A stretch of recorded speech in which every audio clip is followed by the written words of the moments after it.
Listen, man, I beat Deontay Wilder with one punch, man. That Fury Ngannou, man. Bro, Ngannou's not even a boxer, bro. He's a fighter, but he's not a boxer. No, but Fury made him look formidable.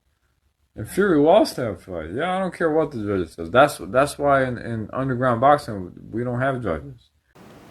Okay, so I'm here to talk about the knockdown from Ngannou versus Fury. First of all, Fury is throwing a lead left hook and then a right cross. He gets away with it. I don't know if he lands it clean, but whatever. He waits about 2 seconds, does the exact same thing again, getting a little ahead of himself. Ngannou is probably trained for this specific moment. Ngannou comes over the top with a chopping short left hook. It doesn't hit him clean, but Fury is in this vulnerable spot right here and falls over. You'll see a classic example of this in 1986 with James Quick Tillis against Mike Tyson. Tillis is having one of the best rounds of the fight, and he's winning late in the round. He comes in with a crazy left hook. Tyson slips it, I can't remember what hand, but he comes up and then pops him with the left. It's not even the cleanest punch, but dudes like this, he goes down. Fury was not that off balance, but he was caught in a vulnerable position. After what we see is these 1-2s by Fury where he stands back more with the jab and then like that, so he has more room to get out of the way versus coming in like that with that lead left hook. See if he can draw him in here. Instead it's the right hand behind the jab. Tries to come in. Boom, and then he can get out of the way. You see Ngannou numerous times in the fifth, a number of times, consistently, that's his go-to now. There's that left, there's that left. He's missing every time with it. For Fury has learned. This video was brought to you by Charlie Zelenoff, who claims he will knock out Francis Ngannou in one punch. Francis Ngannou. I'm an actual boxer. You get in the ring with me. You're yours. I want to fight you. I'll you up.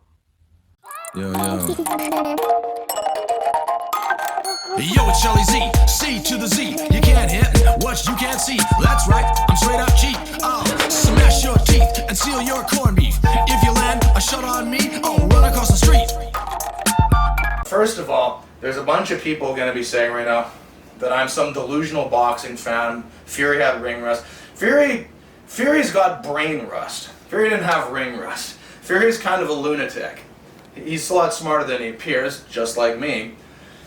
But there's no excuses other than he should have taken him more seriously. He shouldn't have came in there with this crazy wild right hand. It might have been not that wild like Deontay Wilder, but he comes in looking for a George Foreman style knockout right off the opening bell. Fury, if you watch round 9, this is a perfect example of what Fury should have done.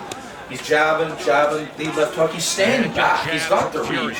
And also, round 9, round 10. What does Ngannou do in those rounds? Nothing. Except that the only thing he did that raises any eyebrows is attempt to throw a Superman punch, which technically, although it looks cool, leave that stuff for GSP in the cage, because I don't even think that's legal here, and it didn't work. Either way, he pretty much stands in the middle of the ring tired. Everyone's saying Tyson Fury looked tired earlier in the fight, and he was. He got peppered with a bunch of punches in the third and got knocked down, and in the eighth, Fury screws up completely, goes off plan. He's beginning to get some points back through rounds 4, 5, and 6. A number of people say Fury's lost 4. He has not lost 4. Believe me, Fury did more to win that round than Ngannou did. Ngannou landed like several good punches. Fury landed more and did more work. See, most people, if they're educated enough to go beyond face damage, which in a sense should be a thing. Fury's face is more damaged, Ngannou isn't. That should be a thing, but it isn't a thing. So, in the 8th round, Tyson Fury gets hit with a 4-punch combo. Fury, it looks like he's trying to grab him almost. Like he doesn't know what he wants to do. He's trying to come in here and he's taking punches. He's just walking into him. Fury completely messes up in that round. Francis Ngannou. Me versus you. In the ring. 335 an hour. I'm a boxer, you're not.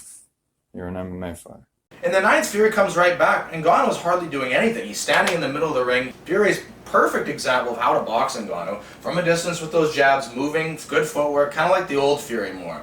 We've seen bits and pieces of it throughout, of course, but he keeps diverting from that, trying to live up to some prophecy, like he's Muhammad Ali.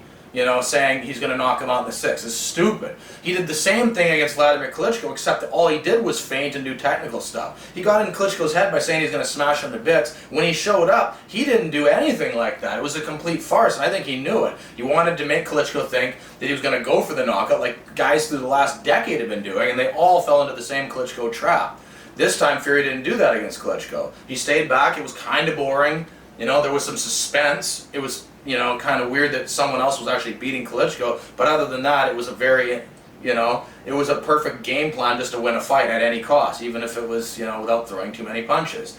This time, he didn't throw that many punches, but when he did, there were times like in the 3rd and 8th where it didn't look good. The 7th wasn't a great Fury round. Look at the 9th and 10th, though. This is exactly what happened with Mayweather-McGregor. Mind you, Mayweather did a much better job in that fight. I mean, it goes to show you're fighting heavyweights here. It doesn't matter how bad of a job you're doing. You can still get knockouts. Look at Deontay Wilder. Half the guys he fought, even the bums were better boxers than him. He still knocked them out because he's just way too powerful. You ever heard of Gerald Washington? Maybe if you're a Seattle Seahawks fan, because he once was one of them. Then he became a professional boxer. He was winning against Deontay Wilder for like 3 rounds. Then Wilder just lit him up and the referee was like, it's over.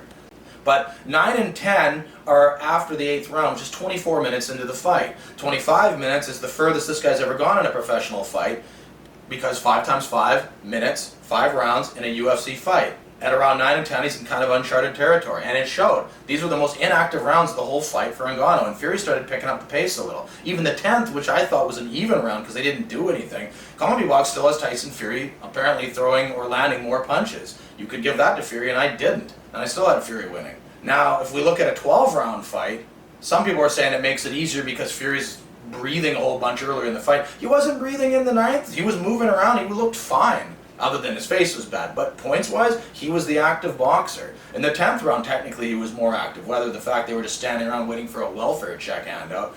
Yo,